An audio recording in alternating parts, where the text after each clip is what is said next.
ஆயக்கலைகள் 64. அதில் ஒரு முக்கிய கலையான ஜோதிட கலையின் மூலமாக என்னுடன் இணைந்துள்ள அன்பு நேயர்களுக்கு இனிய வணக்கம்ங்க. கன்னிராசி நேயர்களுக்கு புதுசாக அப்படி என்ன இருக்க போகுது, எப்பவும் போல வாழ்க்கை கீழே தான் போகுது அப்படின்னு கதரும் நேயர்களுக்கு ஒரு நல்ல செய்தி காத்திருக்குதுங்க. அந்த செய்தியை தெரிஞ்சுக்கிறதுக்கு முன்னாடி இந்த உலகை காக்கும் முருகப்பெருமானுடைய பாதம் தொட்டு வணங்கி வீடியோக்குள்ளே போகலாங்களா? என்னுடன் சேர்ந்து நீங்களும் இந்த மந்திரத்தை சொல்லிட்டே உங்களால் முடிஞ்சதுன்னா கமெண்ட் பாக்ஸில் ஒரு முறை கமெண்ட் பண்ணுங்க. ஓம் முருகா போற்றி, ஓம் முருகா போற்றி, ஓம் முருகா போற்றி. பழனி ஆண்டவா, செந்தூர் வேளவா, சீரும் போர் தளபதியே, சேவல் குடி ராஜாவே, நீதான் ஐயா இந்த அப்பாவி மக்களை கஷ்டங்களிலிருந்து காப்பாற்றி காலம் முழுக்க கூடவே இருக்கணும். இவங்களுக்காக நான் தினமும் உங்ககிட்ட வேண்டிக்கிறேன். இவங்களுக்கு ஒன்றுனா நீதான் ஐயா பொறுப்பு. அப்படியே நான் சொல்லும் ஜோதிடமும் பழிக்க நீதான் ஐயா அருள் புரியணும். தினமும் உங்களுக்கு கிரகநிலை மாற்றத்தால் வரக்கூடிய சுப பலன்களை அறிய கட்டாயம் சப்ஸ்கிரைப் பண்ணி பெல் பட்டன் அப்புறம் ஆல்னு ஆப்ஷன் இருக்கும், அதையும் கொடுத்து வைங்க. ஒவ்வொரு பதிவும் உங்களைய வெற்றியடைய வைக்க வேண்டும் அப்படிங்கிற எண்ணத்தில் தாங்க போட்டுட்ருக்கோம். இன்னைக்கு நம்ம ஸ்பெஷலாக பார்க்க போகிறது கன்னி ராசி அன்பர்களுக்கான ஒரு முக்கியமான நிதி ரகசியத்தை பற்றி தாங்க. நிறைய பேருக்கு மனசில் ஒரு பொதுவான குறை இருக்கும். அதாவது பணம் வருது ஆனால் வர மாதிரியே செலவும் ஆயிடுது, கையில் ஒன்றுமே மிஞ்ச மாட்டேங்குது. உங்களுக்கு இதே மாதிரி ஒரு ஃபீலிங் இருக்கா? அப்போ நிச்சயமாக இந்த பதிவு உங்களுக்கு தான். உங்களுக்கே தெரியாத, உங்களுக்கு மட்டுமே இருக்கக்கூடிய சில தெய்வீக ஆசீர்வாதங்களை பற்றி தான் இப்போது ஆழமாக தெரிஞ்சுக்க போகிறோம். இந்த கேள்வி இதுதான் நம்மளை பல கன்னிராசிக்காரங்க மனசுக்குள்ளே அடிக்கடி கேட்குற ஒரு கேள்வி இல்லையா? எவ்வளவுதான் கஷ்டப்பட்டு உழைச்சாலும், எவ்வளவுதான் சம்பாரிச்சாலும் திடீர்னு ஒரு செலவு வந்து எல்லாத்தையுமே காலி பண்ணிடுது. பணம் வரது ஒரு பக்கம் இருந்தாலும் வந்த பணம் நம்ம கிட்ட தங்குறதுக்கு இருக்கவே மாட்டேங்குது. அதுதான் உண்மையான விஷயம். அந்த செல்வத்தை எப்படி நம்ம கிட்ட நிலைக்க வைக்கிறது, அதுக்கான சாவி இங்கே இருக்குது. வாங்க அதுக்கான விடையை நம்ம சேர்ந்து தேடலாம். இப்போ நீங்கள் பார்க்குறீங்களே, இதுதான் உங்கள் பிரச்சனைக்கான முதல் திறவுகோல். இது ஒரு மிகப்பெரிய ரகசியம்னே சொல்லலாம். மற்ற எந்த ராசிக்காரங்களுக்கும் இல்லாத ஒரு ஸ்பெஷலான பாக்கியம் கன்னி ராசிக்காரங்களுக்காக உங்களுக்கு மட்டும்தாங்க இருக்கு. அது என்ன தெரியுமா? மும்மூர்த்திகளான சிவன், பிரம்மா, விஷ்ணு இவங்க 3 பேரும் ஒன்றா சேர்ந்து உங்களை ஆசீர்வதிக்கிற ஒரு அமைப்பு உங்களுக்கு இருக்குது. இந்த ஆசீர்வாதத்தை எப்போ வாங்கிக்கணும்னு தெரிஞ்சுக்கிட்டாலே போதும், உங்கள் பண பிரச்சனை எல்லாம் கொஞ்சம் கொஞ்சமாக தீர ஆரம்பிச்சிடும். சரி, அந்த மும்மூர்த்திகளோட ஆசீர்வாதத்தை வாங்குறதுக்கான முதல் ரகசியத்துக்குள்ளே போகலாங்க. வாழ்க்கையில் எது நடந்தாலும் அதுக்கு சரியான நேரம் காலம்னு ஒன்று இருக்கணும்னு சொல்லுவாங்க இல்லையா? அதே மாதிரி தான் இந்த தெய்வீக ஆசீர்வாதத்தை நாம் பெறதுக்கும் ஒரு மிகச்சரியான ஒரு புனிதமான நேரம் இருக்குது. அந்த நேரத்தை நம்ம சரியாக பயன்படுத்திக்கிட்டால் நம்ம வாழ்க்கையில் ஒரு பெரிய மாற்றத்தை நம்மளே உணர முடியும். அந்த நேரத்துக்கு பேரு திருமூர்த்தி நேரம்.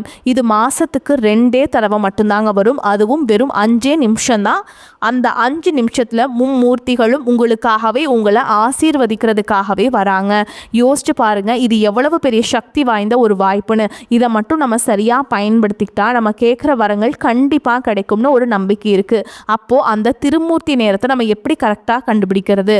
ரொம்ப சிம்பிளுங்க. இப்போ இந்த படிகளை பாருங்க. முதல்ல பஞ்சாங்க எடுத்து அமாவாசை திதி அல்லது பௌர்ணமி திதி முடிகிற அந்த சரியான நேரத்தை நோட் பண்ணிக்கோங்க. இப்போ அந்த திதி முடிகிறதுக்கு முன்னாடி இருக்கிற கடைசி 1 மணி நேரத்தையும், அடுத்த திதியான பிரதமை தொடங்குற முதல் 1 மணி நேரத்தையும் எடுத்துக்கோங்க. ஆக மொத்தம் இந்த 2 மணி நேரத்துக்குள்ள தான் இந்த 5 நிமிஷம் அற்புதம் நடக்குங்க. இந்த நேரத்தில் நீங்கள் கோவில் இருந்தாலோ இல்லை வீட்டில் இருந்தபடியோ மனசை ஒருமுகப்படுத்தி தியானம் செஞ்சாலோ அதோட பலன்கள் அளவிட முடியாததாக இருக்கும். அடுத்ததாக வாங்க ஒரு முக்கியமான விஷயத்தை புரிஞ்சுக்கலாம். உங்கள் ராசியோட குணத்தை, உங்கள் கேரக்டரை உருவாக்குற கிரகங்களை பற்றி கொஞ்சம் தெரிஞ்சுக்கலாம். உங்கள் ராசிக்குள்ள புதனும் சுக்கிரனும் செய்கிற ஒரு விளையாட்டு தான்.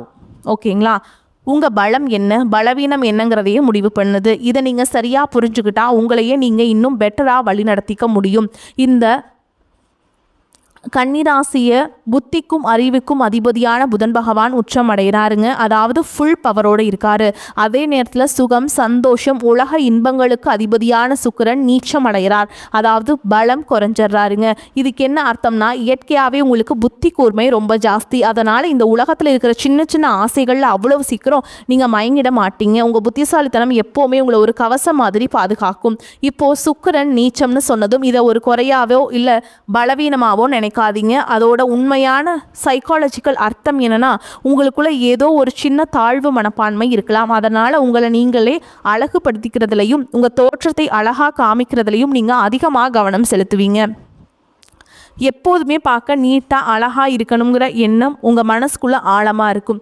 இதுதான் சுக்கிரன் நீச்சத்தோட உண்மையான வெளிப்பாடு. இப்போ நம்ம பார்க்க போகிறது ரொம்ப ரொம்ப முக்கியமான ஒரு பகுதி. உங்களுடைய பண நிலைமைக்கும் உங்கள் முன்னோர்களுக்கும் ஒரு பெரிய தொடர்பு இருக்குங்க. அந்த ஆழமான தொடர்பை பற்றி தான் பார்க்க போகிறோம். உங்கள் வருமானத்தையும் செலவையும் கண்ட்ரோல் பண்ணுறது சனி பகவானும் சூரிய பகவானும் தான். இவங்களோட நிலையை நீங்கள் சரியாக புரிஞ்சுக்கிட்டா உங்கள் பண பிரச்சனைக்கான ஆணி வேரையே கண்டுபிடிச்சிடலாங்க. இந்த அட்டவணையை பாருங்கள். இது உங்கள் நிதி சம்மந்தப்பட்ட எல்லா ரகசியம் தெளிவாக சொல்லுதுங்க. உங்களுக்கு 2வது வீடு, அதாவது தனஸ்தானம், பணம் வர இடத்துல சனி பகவான் உச்சம் அடைகிறாருங்க. இதனால் யாருக்கும் தெரியாமல் ரகசியமாக பணத்தை சேமிக்கிறதுல நீங்கள் இயல்பாகவே கெட்டிக்காரராக இருப்பீங்க. அதே சமயம் 12வது வீடு, அதாவது விரயஸ்தானம், செலவாகிற இடத்தோட அதிபதி சூரியன். ஜோதிடத்தில் சூரியன் நம் முன்னோர்களை, அதாவது பித்ருக்களை குறிப்பவர். இதிலிருந்து என்ன தெரியுது? உங்கள் செலவுகள் எல்லாமே உங்கள் முன்னோர்களோட கர்மா கூட நேரடியாக சம்மந்தப்பட்டிருக்கு. ஆக இதிலிருந்து நீங்கள் கத்திக்க வேண்டிய ஒரு முக்கியமான பாடம் என்ன? சனி பகவானோட ஆதிக்கத்தினால உங்க வருமானமும் சேமிப்பும் ரகசியமா இருக்கிற வரைக்கும் தான். அதுக்கு பவர் ஜாஸ்தி. நான் இவ்வளவு சம்பாதிக்கிறேன், என்கிட்ட இவ்வளவு சேமிப்பு இருக்குன்னு யார்கிட்டையும் பெருமையா சொல்லிக்காதீங்க. அப்படி சொன்னா அந்த பணத்தோட வளர்ச்சி நின்றுரும். ரகசியமா இருக்கிறதா உங்க செல்வ வளர்ச்சிக்கு ரொம்ப ரொம்ப முக்கியம். நம்ம ஏற்கனவே பார்த்த மாதிரி உங்க செலவுக்கான வீட்டுக்கு அதிபதி சூரியனுங்க. அதனால் உங்கள் செலவுகளுக்கும் உங்கள் முன்னோர்களுக்கும் ரொம்ப நெருங்கிய தொடர்பு இருக்குது. முன்னோர்களுக்கு செய்ய வேண்டிய தர்ப்பணம் மாதிரி விஷயங்களை நம்ம ஏதாவது தவறு செஞ்சால் அது நம்ம வாழ்க்கையில் தேவையில்லாத செலவுகளாக பணத்தடைகளாக வந்து நிற்கும். அதனால் முன்னோர்களுக்கு செய்ய வேண்டிய கடமைகளை நம்ம சரியாக செஞ்சாலே நம்ம செல்வத்துக்கான கதவுகள் தானாக திறக்கும். இவ்வளவு நேரம் நம்ம பிரச்சனைகளை பற்றியும் அதற்கான காரணத்தையும் பற்றியும் பார்த்தோம். இப்போ வாங்க அதுக்கான தீர்வுகளை பற்றி பார்க்கலாம். உங்கள் நிதி நிலைமையை மாற்றி அமைக்கக்கூடிய ரொம்ப சிம்பிளான ஆனால் ரொம்ப பவர்ஃபுல்லான பரிகாரங்களை பற்றி தான் இப்போ நம்ம விளக்கமாக பார்க்க போகிறோம். உங்கள் செலவுகளை எப்படி உங்களுக்கு வரமாக மாற்றுறதுன்னு தெரிஞ்சுக்கலாம். சுப விரயம், இந்த வார்த்தையை உங்கள் மனசை நல்லா பதிய வச்சுக்கோங்க. அசுப விரயம், அதாவது வீண் செலவுகளை ஆசீர்வாதமாக மாற்றுற ஒரு தெய்வீக கலை தான் இது. இதோட நோக்கம் செலவு பண்ணுறதை நிறுத்த கிடையாது. அதுக்கு பதிலாக நம்ம பண்ற செலவுகளை நல்ல காரியங்களுக்கு, புண்ணியமான காரியங்களுக்கு திருப்பி விட்டுறது. இப்படி நம்ம செய்யும் போது நம்ம செலவுகள் செய்ய செய்ய நமக்கு செல்வம் பெருகிக்கிட்டே இருக்கும். இதுதாங்க இதில் இருக்கிற சூட்சமம். நம்ம செய்ய போகிற பரிகாரங்களுக்கு பின்னாடி ஒரு ஆழமான ஜோதிட காரணம் இருக்குது. உங்களுடைய 12ஆம் வீடு, அதாவது சிம்ம ராசி, இது ஒரு நெருப்பு ராசி. அதனால் நீங்கள் செய்ய வேண்டிய பரிகாரங்களுக்கும் நெருப்பு சம்மந்தப்பட்ட, அதாவது அக்னி சம்மந்தப்பட்டதாக இருக்கணும். அக்னிக்கு நீங்கள் செய்கிற செலவு உங்கள் வீண் செலவுகளை சுபவிரயமாக, அதாவது உங்களுக்கான வரமாக மாற்றும். நீங்கள் பாருங்கள் எவ்வளவு எளிமையான ஆனால் சக்தி வாய்ந்த பரிகாரங்கள். எங்கேயாவது யாகம் இல்லை ஹோமம் நடந்தால் அதுக்கு விறகு தானமாக கொடுக்கலாம். கோவில்களில் விளக்கேற்றுறதுக்கு நீங்கள் எண்ணெய் வாங்கி கொடுக்கலாம். உங்கள் வீட்டில் இல்லை ஆஃபீஸில் வேலை செய்கிறவங்களுக்கு ஒரு கேஸ் சிலிண்டர் புக் பண்ணி கொடுக்கலாம். இல்லைனா உங்கள் நண்பர்களோட வண்டிக்கு பெட்ரோல் போட்டு விடலாம். இது எல்லாமே நெருப்பு சம்மந்தப்பட்ட செலவுகள். இப்படி நீங்கள் செய்யும் போது உங்கள் செலவுகள் வரமாக மாற அந்த அதிசயத்தை நீங்களே பார்ப்பீங்க. இந்த வரிகளை உங்கள் மனசில் நல்லா ஏற்றுக்கோங்க. வாழ்க்கை ஒரு பெரிய இடத்துக்கு போகணும்னு நீங்கள் முடிவு பண்ணிட்டா உங்கள் எண்ணங்களும் அந்த அளவுக்கு பெருசாக இருக்கணும். சின்ன சின்ன விஷயத்துக்கெல்லாம் யோசிக்கக்கூடாது. ஒரு கோடீஸ்வரன் ஆகணும்னு கனவை கண்டுட்டு ஒரு சின்ன நல்ல காரியத்துக்கு செலவு பண்ண தயங்கினா எப்படி? உங்கள் நிதி நிலைமையை மாற்றணும். தைரியமாக பெரிய மனசோடு செயல்படுங்க. இத்தனை ரகசியங்களையும் தெரிஞ்சுக்கிட்டதுக்கு அப்புறம் உங்கள் வாழ்க்கையை மாற்றி அமைக்க நீங்கள் தயாரா? உங்கள் ஒவ்வொரு செலவையும் உங்களுக்கு செல்வத்தை கொண்டு வந்து சேர்க்குற ஒரு வரமாக மாற்ற நீங்கள் தயாரா? இந்த பரிகாரங்கள் எல்லாம் முழு நம்பிக்கையோடு செய்ய ஆரம்பிப்பீங்க. மாற்றத்தை நீங்களே கண்டிப்பாக உணர்வீங்க. உங்களுக்கு இந்த மார்ச் மாதத்துலேருந்து பார்த்தீங்கன்னா உங்களுக்கு சனியுடைய வக்ர பயிற்சியானது ஸ்டார்ட் ஆக போகுது. அதை தொடர்ந்து பார்த்தீங்கன்னா உங்களுக்கு குருவுடைய வக்ர பயிற்சி, சுக்கிர பயிற்சி, சூரிய பயிற்சி, ராகு கேது பயிற்சினா கிட்டத்தட்ட 5 வருடங்களுடைய சேர்க்கைன்னு இதனுடைய ஒட்டுமொத்த பயிற்சி பலன்களும் தற்பொழுது உங்களுக்கு வரக்கூடிய நாட்களிலிருந்து 1 by 1 முழுமையாக கிடைக்கிறதுனால இந்த அடுத்த ஒரு 8 மாதங்கள் அப்படிங்கிறது உங்களுக்கு ஒரு மிகப்பெரிய ஒரு ராஜயோக காலகட்டம்னே சொல்லலாம். அந்த அளவுக்கு ஒரு உச்சத்திற்கு போகக்கூடிய வாய்ப்புகள் கூட உங்களுக்கு அதிகமாகவே இருக்குது. முதலாவதாக பார்த்தீங்கன்னா உங்களுக்கு சனியுடைய வக்ர நிவர்த்தி. தற்பொழுது பார்த்தீங்கன்னா சனி பகவான் மீன ராசியில், அதாவது குருவுடைய ராசியில் வக்ர நிவர்த்தி அடைகிறாருங்க. அப்படி வக்ர நிவர்த்தி அடையும் போது என்ன ஆகும்னு பார்த்தீங்கன்னா இத்தனை நாட்களாக மைனஸாக, அதாவது நெகட்டிவாக செயல்பட்டு கொண்டிருந்த சனி பகவான், அதாவது பார்த்தீங்கன்னா உங்களுக்கு தற்பொழுது கண்டக சனி அப்படிங்கிறது நடந்துட்டு இருக்குது. இதனுடைய தாக்கம் அப்படிங்கிறது உங்களுக்கு குறைய போகுது. அப்படி குறையறதுனால என்ன ஆகும்னு பார்த்தீங்கன்னா டக்குன்னு ஒரு நல்ல ஒரு முன்னேற்றம் அப்படிங்கிறது விரைவில் உங்களுக்கு சனி பகவான் மூலமாகவே ஏற்பட போகுது. அந்த ஒரு முன்னேற்றம் அப்படிங்கிறது நல்ல ஒரு உச்சத்திற்கு போகக்கூடிய வாய்ப்புகள் கூட உங்களுக்கு அடித்தளமாக அமைய போகுது. அந்த அளவுக்கு இந்த சனியுடைய வக்ர பயிற்சி காலகட்டம் அப்படிங்கிறது நல்ல ஒரு காலகட்டமாகவே உங்களுக்கு பார்க்கப்படுது. அதற்கடுத்து பார்த்தீங்கன்னா உங்களுக்கு குருவுடைய வக்ர பயிற்சி. இத்தனை நாட்டில் உங்களுடைய ராசியில் குரு பகவான் பார்த்தீங்கன்னா 2ஆம் இடத்துல இருந்ததுனால தான் பொருளாதாரத்தில் எந்த ஒரு முன்னேற்றமுமே இருந்திருக்காது. தற்பொழுது 2ஆம் இடத்துலேருந்து 3ஆம் இடமான லக்னஸ்தானத்தை நோக்கி போகிறதுனால ஒட்டுமொத்த குரு பயிற்சி பலன்களும் தற்பொழுது உங்களுக்கு முழுமையாக கிடைக்க போகுது. இதன் மூலமாக பொருளாதாரத்தில் ஒரு மிகப்பெரிய ஒரு அசுர வளர்ச்சி அப்படிங்கிறது வரக்கூடிய நாட்களில் உங்களுக்கு காத்துக்கிட்டு இருக்குது. அதற்கடுத்து பார்த்தீங்கன்னா சுக்கிர பயிற்சியை பொறுத்த வரைக்கும் பார்த்தீங்கன்னா சுக்கிர பகவான் பார்த்தீங்கன்னா ரிஷப ராசி வீட்டிலிருந்து மிதுன ராசி, அதாவது புதனுடைய வீட்டுக்கு வந்திருக்காருங்க. உங்களுடைய ராசி அதிபதியும் புதன் தான். இதன் மூலமாகவும் உங்களுக்கு பார்த்தீங்கன்னா நிச்சயமாக ஒரு கூடுதல் முன்னேற்றம், ஒரு உச்சத்திற்கு போகக்கூடிய வாய்ப்பு பார்த்தீங்கன்னா இந்த சுக்கிர பகவான் மூலமாகவே உங்களுக்கு ஏற்பட போகுது. அதற்கடுத்து பார்த்தீங்கன்னா உங்களுக்கு ராகு கேது பயிற்சி. ஐயோ, ராகு கேது பயிற்சின்னு சொன்னாவே பார்த்தீங்கன்னா எல்லாருமே பயப்படுவாங்க. கடந்த ராகு கேது பயிற்சி காலகட்டங்களில் நிறைய கஷ்டங்களும் துன்பங்களும் இழப்புகள் மட்டுமே நீங்கள் அதிகப்படியாகவே சந்திச்சிருப்பீங்க.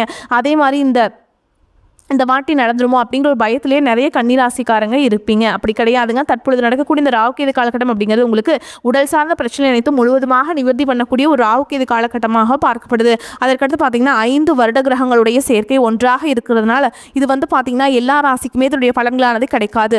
இந்த 5 வருட கிரகங்களுடைய சேர்க்கை பார்த்திங்கன்னா புதன் பகவான் இருக்கிறதுனால இது வந்து பார்த்திங்கன்னா ஒரு மிகப்பெரிய ஒரு ராஜயோகம்னே சொல்லலாம். அது மட்டும் இல்லாமல் ஒரு உச்சத்திற்கு போகக்கூடிய வாய்ப்புகளும் உங்களுக்கு இந்த 5 வருட கிரகங்களுடைய சேர்க்கை இருக்கிறதுனால நல்ல ஒரு மாற்றம் அப்படிங்கிறது வரக்கூடிய இந்த ஏப்ரல் மாதத்துலேருந்தே உங்களுக்கு ஆரம்பிக்க போகுது. கடந்த காலகட்டங்களில் நல்ல ஒரு வேலைங்கிறது கிடைச்சிருக்காது. ஏதோ ஒரு கிடைக்கிற வேலைக்கு ஒரு 10,000 சம்பளத்துக்கோ 15,000 சம்பளத்துக்கோ பிடிக்காத ஒரு வேலையை குடும்ப கஷ்டத்துக்காக வேறு வழியே இல்லாமல் செஞ்சுட்டு இருந்திருப்பீங்க. ஆனால் இனி வரக்கூடிய நாட்களில் நீங்கள் படித்த படிப்புக்கு ஏற்ற மாதிரியும் உங்களுக்கு பிடிச்ச மாதிரியும் நீங்கள் ஒரு அரசாங்க வேலைக்கு ட்ரை பண்ணாலும் சரி, ஒரு ஐடி ஜாபோ ப்ரைவேட் ஜாபோ பேங்க் ஜாபோ நீங்கள் எங்கே வேலைக்கு ட்ரை பண்ணாலும் அந்த ஜாப் அப்படிங்கிறது உங்களுக்கு நிச்சயமாக கிடைக்க போகுதுங்க. கோர்ட்டு கேஸ் ரொம்ப நாட்டில் அலைஞ்சிட்டு இருக்கிற நபர்களுக்கு விரைவில் உங்களுக்கு சாதகமாகவே தீர்ப்பு வரும். சொத்து பிரச்சனையும் உங்களுக்கு சாதகமாகவே முடியும். சனி பகவானுடைய பார்வை உங்களுக்கு நேரடியாக இருக்குது.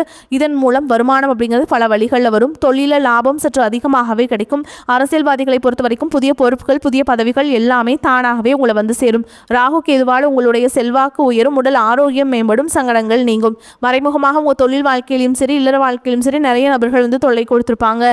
இனி அவங்களுடைய தொந்தரவுங்கிறது முழுவதுமாகவே இருக்காது. கடந்த காலகட்டங்களில் நீங்களும் ஒரு கம்பெனியில் இரவு பகல் பார்க்காம உழைச்சிட்டு இருந்திருப்பீங்க. உங்களுடைய சொந்த கம்பெனியை நினச்சி வேலை செஞ்சுருப்பீங்க.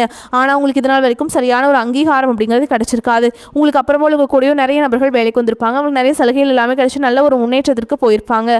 ஆனால் நீங்கள் மட்டும் எப்படி வேலைக்கு போய் சேர்ந்தீங்களோ அதே மாதிரி தான் இன்னைக்கு வரைக்குமே இருந்திருப்பீங்க. ஆனால் இனி வரக்கூடிய நாட்களில் உங்களுக்கு சம்பள உயர்வு பதவி உயர்வு உங்களுக்கு மேலே இருக்கக்கூடிய அதிகாரிகளுடைய ஆதரவு முதற்கொண்டு உங்களுக்கு கிடைக்க போகுதுங்க.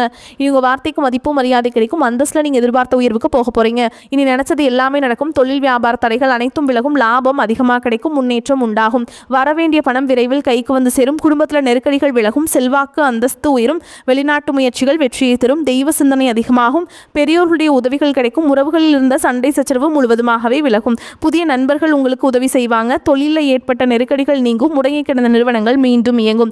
வியாபாரத்தில் எதிர்பார்த்த லாபம் கிடைக்கும். புதிய தொழில் தொடங்கக்கூடிய முயற்சிகள் கண்டிப்பாக உங்களுக்கு வெற்றியை தரும். கடந்த காலகட்டங்களில் திருமண நிலை அப்படிங்கிறது பார்த்தீங்கன்னா உங்களுக்கு நிறைய பிரச்சனையும் சிக்கலையும் பெரும்பாலும் சந்திச்சிருப்பீங்க. இதில் குறிப்பாக பார்த்தீங்கன்னா பெண்களுக்கு ஏதாவது ஒரு வகையில் திருமணம் அப்படிங்கிறது எளிமையாக அடைஞ்சிருது. ஆனால் ஆண்கள் தான் ரொம்ப ரொம்ப பாவம். அடிச்சு பிடிச்சி நிச்சயதார்த்தம் வரைக்கும் போனால் கூட அக்கம் பக்கம் இருக்கவங்க தெரிஞ்சவங்கன்னு கெடுத்து வரக்க நிறைய நபர்கள் இருக்காங்க. அதுவும் மட்டும் இல்லாமல் ஜாதகத்திலேயே பார்த்தீங்கன்னா சுத்த ஜாதகம் ராகு கேது ஜாதகம் செவ்வாய் ஜாதகம் இருக்கிறதுனால திருமண தடை அப்படிங்கிறது கன்னிராசிக்காரங்களுக்கு அதிகமாகவே ஏற்பட்டு இருக்கு. இது அனைத்தும் வரக்கூடிய நாட்களில் முழுவதுமாக நிவர்த்தியாகி விரைவில் நீங்கள் திருமண வாழ்க்கைக்குள்ள அடி எடுத்து வைக்க போறீங்க. வாழ்க்கை துணை இழந்த கன்னிராசி ஆண்களோ பெண்களோ அடுத்து வந்து இரண்டாவது திருமணம் அதாவது செகண்ட் மேரேஜ் பண்ணலாமா வேண்டாமா அப்படிங்கிற ஒரு மிகப்பெரிய குழப்பத்தோடு இருப்பீங்க. அப்படி இரண்டாவது திருமணம் பண்ணும்போது சொந்தக்காரங்க தப்பா பேசிடுவாங்களா, ஊர்க்காரங்க தப்பா நினைச்சிருவாங்களா, அவங்க என்ன நினைப்பாங்க இவங்க என்ன நினைப்பாங்க அப்படின்ட்டு நிறைய நபர்கள் வந்து இரண்டாவது திருமணத்தை பற்றி யோசிக்காமல் இருக்கீங்க. இப்போ இருக்கக்கூடிய பொருளாதார சூழலும் இப்போ இருக்கக்கூடிய காலகட்டத்தையும் வச்சு பார்க்கும்போது ஒரு சிங்கிள் பேரண்டால் அந்த சொசைட்டியில் சர்வே பண்ணுறது ரொம்ப ரொம்ப கஷ்டங்க. நீங்கள் எதிர்பார்த்த மாதிரியே நல்ல ஒரு மறுவாழ்க்கை அப்படிங்கிறது விரைவில் உங்களுக்கு அமையும். குழந்தை பாக்கியத்திற்காக எங்கே கன்னிராசி நேயர்கள் பார்த்தீங்கன்னா எனக்கு மேரேஜ் ஆகி 3 வருஷம் ஆசாமி 5 வருஷம் ஆகுது 8 வருஷம் ஆகுது நாங்களும் போகாத ஹாஸ்பிட்டலில் பார்க்காத ட்ரீட்மெண்ட் இல்லை வாரத்தில் 3 நாள் முருகன் கோவிலுக்கு போய் வழிபாடு செஞ்சுட்டு வந்துட்டுருக்கோம். ஆனால் எங்களுக்கு குழந்தை பாக்கியமே இல்லை சாமி அப்படின்னு தான் நிறைய நபர்கள் சொல்கிறீங்க. கண்டிப்பாக வரக்கூடிய முதல் 6 மாதங்களுக்குள்ள விரைவில் உங்களுக்கு உடல் சார்ந்த பிரச்சனை அனைத்தும் முழுவதுமாக நிவர்த்தியாகி நிச்சயமாக உங்களுக்கு குழந்தை பாக்கியம் அப்படிங்கிறது உண்டாகும். ஏன்னா கண்டிப்பாக இந்த கடந்த காலகட்டங்களில் உங்களுக்கு வந்து காதல் திருமணம் வந்து நடந்திருக்காதுங்க. பேரண்ட்ஸ் வந்து உங்களுடைய காதலுக்கு தடையாக இருந்திருப்பாங்க. நல்ல குடும்பமாக இல்லை வேறு கேஸ்ட்டாக இருக்குது ஏதாவது ரீசன் சொல்லி அவங்களும் தட்டி கழிச்சிருப்பாங்க. அது மட்டும் இல்லாமல் காதலை சொல்லலாமா வேண்டாமா அப்படிங்கிற ஒரு தயக்கத்தோடு இருந்திருப்பீங்க. ஆனால் தற்பொழுது 2026 உங்களுடைய காதலை வெளிப்படுத்தும் போது அந்த காதல் கண்டிப்பாக கைகூடும். வீட்டில் போய் சொல்லும்போது பேரண்ட்ஸே உங்களுக்கு முன்னாடி நின்று திருமணம் செய்திருக்கக்கூடிய வாய்ப்புகள் எல்லாமே அதிகமாகவே உள்ளது. இனி வரக்கூடிய நாட்களில் கடினமான காரியத்தையுமே சுலபமாக செஞ்சு முடிச்சிருவீங்க. உங்கள் எளிமையான பேச்சு திறமையால் நீங்கள் அனைவரையுமே கவர்ந்திருப்பீங்க. சமூகத்தில் உங்கள் பெயருக்கும் புகழுக்கும் படிப்படியாக முன்னேற்றம் வரப்போகுது. சிலருக்கு படிப்பதற்காகவும் வேலை விஷயமாகவும் தொழில் விஷயமாகவும் வெளியூர் வெளிநாடு போகக்கூடிய வாய்ப்புகள் எல்லாமே கிடைக்க போகுது. உங்கள் குடும்பத்தில் கடந்த காலகட்டங்களில் எந்த ஒரு சுப நிகழ்ச்சியுமே நடந்திருக்காது. இதை நினச்சி வீட்டில் இருக்கக்கூடிய பெரியவங்க எல்லாமே ரொம்பவே வருத்தப்பட்டு இருந்திருப்பாங்க. ஆனால் இனி வரக்கூடிய நாட்களில் உங்கள் குடும்பத்தில் திருமணம் சீமந்தம் புதாக வீடு கட்ட ஆரம்பிப்பீங்க. கிரகப்பிரவேசம் போன்ற சுப நிகழ்ச்சிகள் எல்லாமே நடக்க போகுதுங்க. கன்னிராசியை பொறுத்த வரைக்கும் நீங்கள் ஆண்களோ பெண்களோ அரசு வேலையோ தனியார் வேலையோ கூலி வேலையோ நீங்கள் எதிர்பாராத வருமானம் அப்படிங்கிறது உங்களுக்கு இரட்டிப்பு மடங்காக கிடைக்க போகுது. சேமிப்பு அப்படிங்கிறது பல மடங்காக உயரப்போகுது. இதன் மூலமாக கடந்த காலகட்டங்கள் உங்களுக்கு ஏற்பட்ட கடன் பிரச்சனை அனைத்தும் வரக்கூடிய நாட்களில் முழுவதுமாக நிவர்த்தியாக போகுது.